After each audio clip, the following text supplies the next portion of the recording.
Hey guys, Coach Dave here with Harbor Park CrossFit. We're back with more progression tips for toes to bar. If you watched the previous video, I gave 3 tips on how you can master them or get better at them. And this one we're going to get a little bit more in depth with the toes to bar progressions and maybe help you find some technique flaws that you're doing that maybe prohibit you from doing them.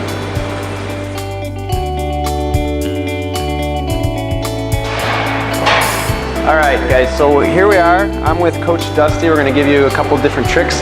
But one thing to think about when you first start your toes to bar is your toes need to be past the straight body portion or the uprights, if that's easier for you, 2 times before you even move into your toes to bar. Okay? So Dusty's going to demonstrate that. We're going to watch how many times his toes pass. So he's going to jump up and then back. That would be 2. And then he goes into his toes to bar.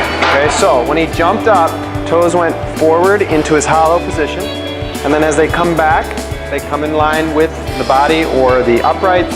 They go back into his arc position, and then he comes back to that center straight line position again, so that would be number 2, and then he can go into his toes to bar. Okay, so that's going to allow the rhythm of his toes to bar to keep going and be able to cycle out multiples.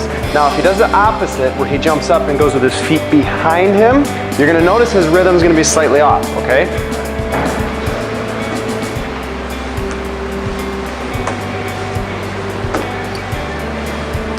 Alright, so as you saw, the first couple, he was a little bit out of rhythm.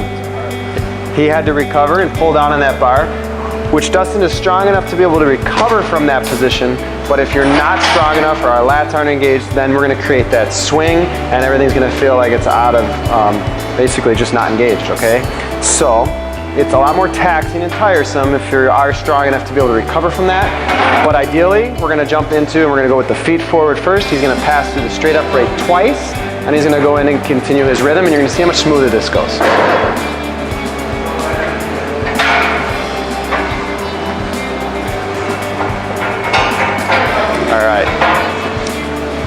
Okay, so what are some things that you can do to practice those feet forward? Well, the first thing we're going to show you is called a reach or the target position, just to kind of get your brain thinking about this. Alright, so for the target reach kip swings, we used a 10-pound plate. It can be really anything. It could be a sock on the ground. It doesn't matter. Just something that you visually can see that you're going to try to point your toes to. So Dustin's going to jump up and demonstrate. So he goes forward with the feet, and each time he's thinking about pointing his toes towards the plate, okay? And that can help with the kip swings, or we can do a target where he's gonna come up and try to touch the partner's hand each time, okay?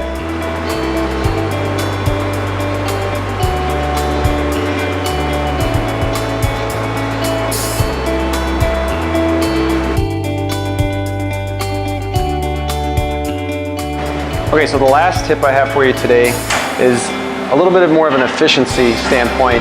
If you're one of those people that use the pike position, meaning you leave your legs straight as you go through the toes to bar, it's an awesome movement. That's how we prefer to do them, but when you're doing multiples, back to back to back to back, trying to cycle, it's less efficient.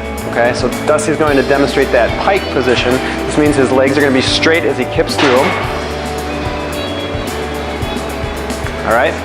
So that would be the pike position. Stronger athletes are able to do that.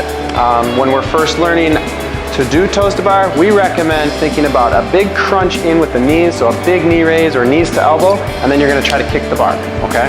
So Dusty's going to demonstrate that as well.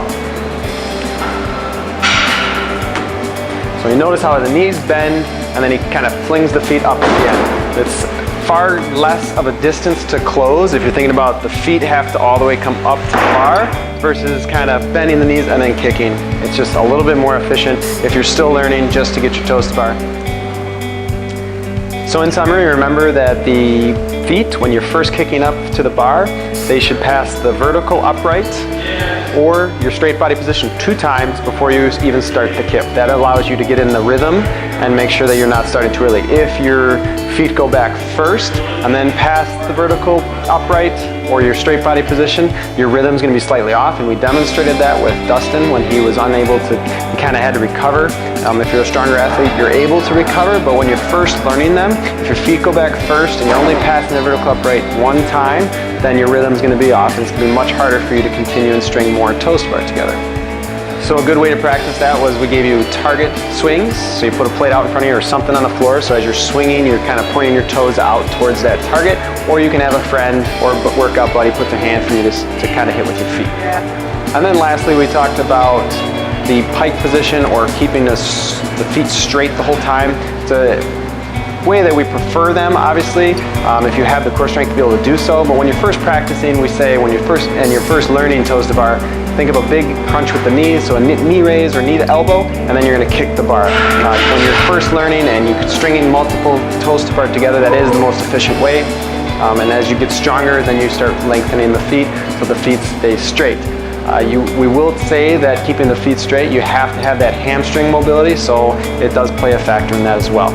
Hope you guys found some tips and tricks here that are useful, and I hope to see some more toes to bar in your future.